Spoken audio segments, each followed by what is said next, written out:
This afternoon at 3:47 p.m. Eastern Standard Time, Canadian Prime Minister Mark Carney conducted an urgent press briefing in Ottawa that ran for precisely 11 minutes and has totally demolished whatever was left of the Trump government's trustworthiness amid this emergency. Carney stepped up to the lectern holding a black briefcase, and the items he extracted from that briefcase and displayed to the gathered journalists stand as the most harmful intelligence disclosure in the record of U.S.-Canada ties. Carney unveiled secret U.S. government papers acquired via Canadian spy networks that demonstrate the Trump government has been consistently deceiving the American citizens regarding the financial effects of the emergency, concerning Canada's readiness to bargain, regarding the practicality of U.S. counteractions, and concerning the government's own private evaluations of who holds the upper hand in this dispute. The papers consist of internal White House notes, Pentagon evaluations, Treasury Department reviews, and State Department dispatches that flatly oppose every key public declaration the Trump government has issued during the last month. This isn't Carney leveling charges. This is Carney showing documented proof that the U.S. government's own specialists have been informing Trump he's on the losing side, that Canada possesses dominant advantage, and that the sole sensible path is to agree to Canada's 5 stipulations.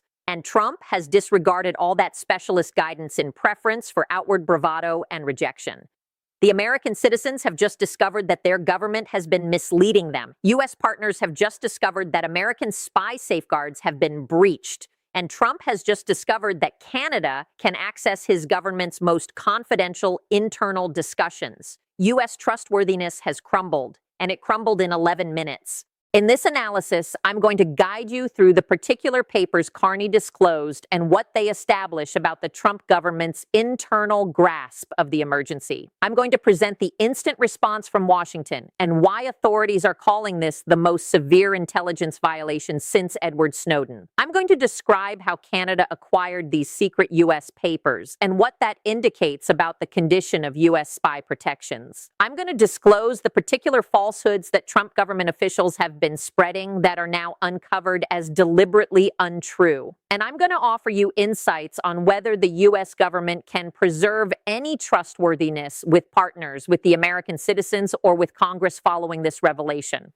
Subscribe to become part of the group and distribute this video if it provided you worth. Let me guide you through what Carney truly disclosed, because each paper dismantles a particular Trump government assertion. Carney started the press briefing by stating, during the last month, the Trump government has issued many public remarks about this emergency. They have asserted that Canada is the instigator. They have asserted that the United States possesses dominant advantage. They have asserted that Canada will ultimately yield because we cannot endure without American trade.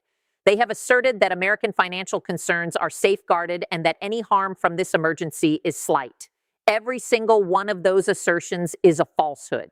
And I can verify it using the United States government's own internal papers. Carney then started extracting papers from the briefcase. The initial paper was a Treasury Department note dated February 15, 2026, titled Economic Impact Evaluation, Canada Trade Interruption. Carney recited from the note, "This Treasury review created for the president 2 weeks following the imposition of tariffs declares the following.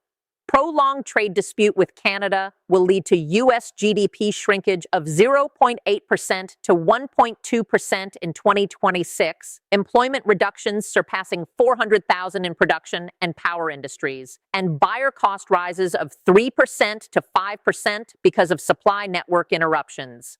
Canada's economy will also experience hardship, but Canada has shown ability to shift shipments to European and Asian trade partners, decreasing Canadian reliance on U.S. purchasers. The United States lacks similar substitutes for Canadian power imports.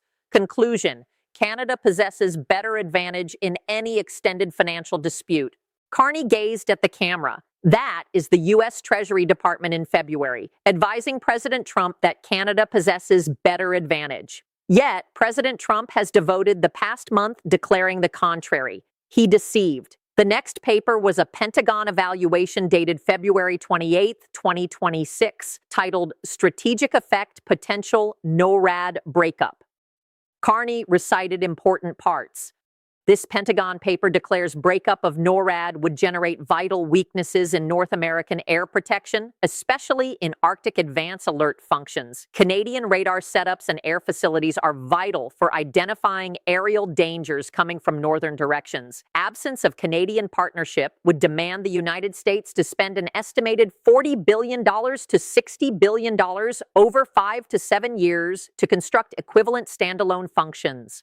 Throughout the shift phase, the United States would encounter considerably weakened capacity to identify and react to airborne dangers. Suggestion: NORAD needs to be maintained. Agreeing to Canadian conditions for ongoing partnership is strategically vital. Carney stopped. The Pentagon informed President Trump that forfeiting NORAD is strategically intolerable and that he needs to agree to Canada's conditions. Yet President Trump keeps menacing NORAD as if it's advantage he wields over Canada. He deceived. The third paper was a State Department dispatch dated March 4, 2026, transmitted from the U.S. ambassador to NATO to the Secretary of State. Carney recited from it. The dispatch declares, all NATO participants reached about the U.S.-Canada disagreement have voiced backing for Canada's stance. Several partners have confidentially suggested they see U.S. moves as breach of alliance standards and will not endorse U.S. stance in any NATO setting. The Alternate Safety Collaboration Fund suggested by Canada has gotten eager backing from 23 NATO participants. U.S. diplomatic separation on this matter is total. Suggestion: the United States should agree to Canada's stipulations right away to avoid lasting harm to alliance connections. Carney glanced up. The State Department informed President Trump on March 4th that U.S. diplomatic separation is total and that he should agree to Canada's stipulations. Instead, he dispatched a limited agreement suggestion that Canada turned down. He deceived about possessing partner backing. Subscribe immediately, because what I'm about to present you is the most harmful disclosure. The paper that verifies Trump has understood throughout that he's on the losing side and has opted to deceive instead of acknowledge it. The fourth paper was a National Security Council note dated March 8, 2026, titled Choice Note Reply Choices to Canadian Final Demand. Carney recited from the overview section. This note outlines 3 choices for replying to Canada's March 18th cutoff.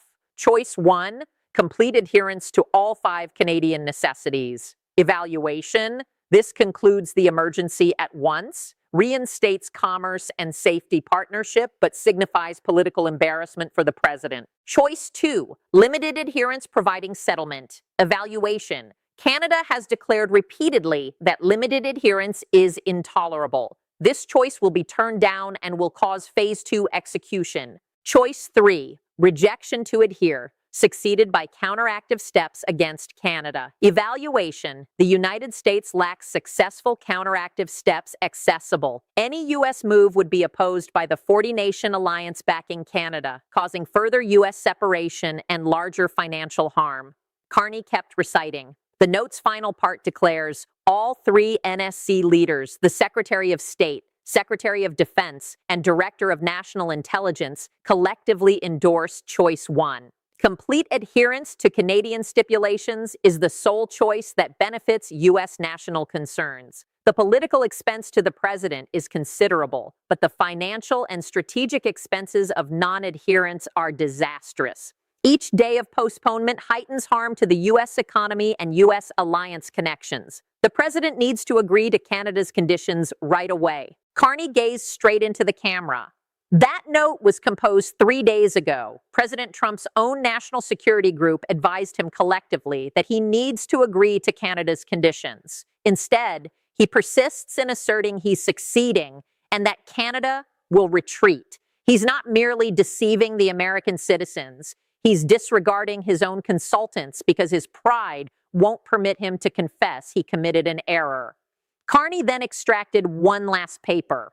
He stated, this final paper is the most telling. It's a record of a confidential discussion between President Trump and his chief of staff on March 9th, the day following Canada's rejection of his limited adherence suggestion. Carney recited from the record.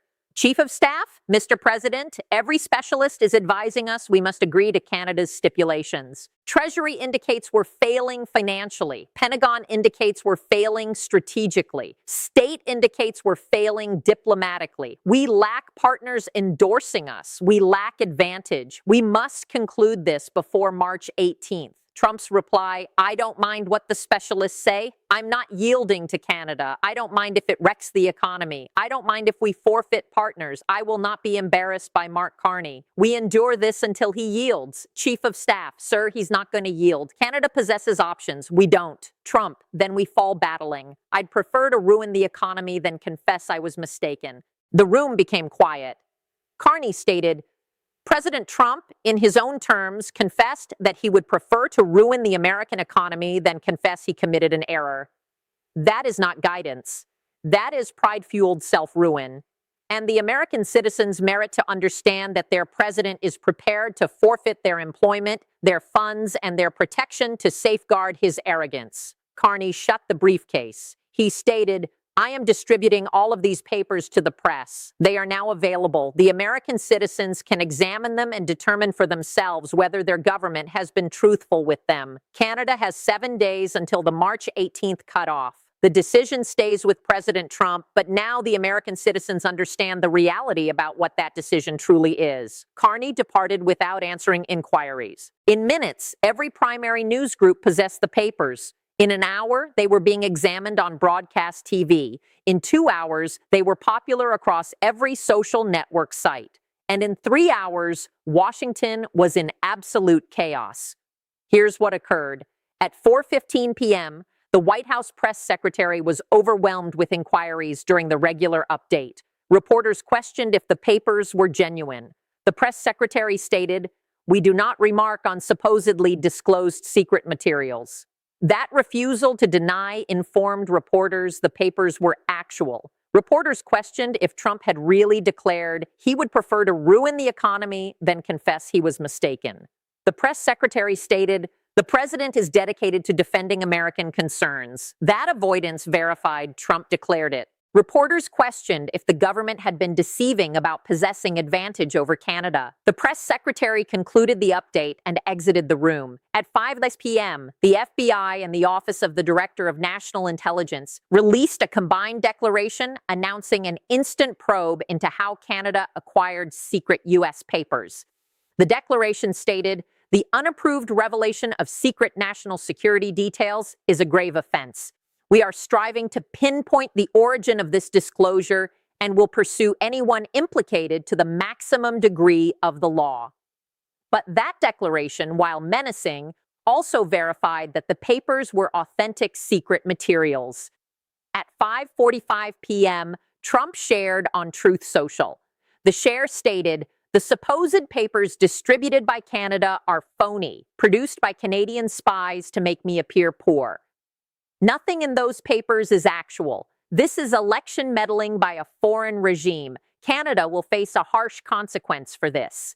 But Trump's assertion that the papers are phony clashed with the FBI and DNI declaration verifying they are probing a disclosure of secret details. You can't probe a disclosure of phony papers. Trump's reply was illogical. At 6:30 p.m., Senate Intelligence Committee Chairman Mark Warner conducted a press briefing. Warner stated, I have examined the papers distributed by Canada.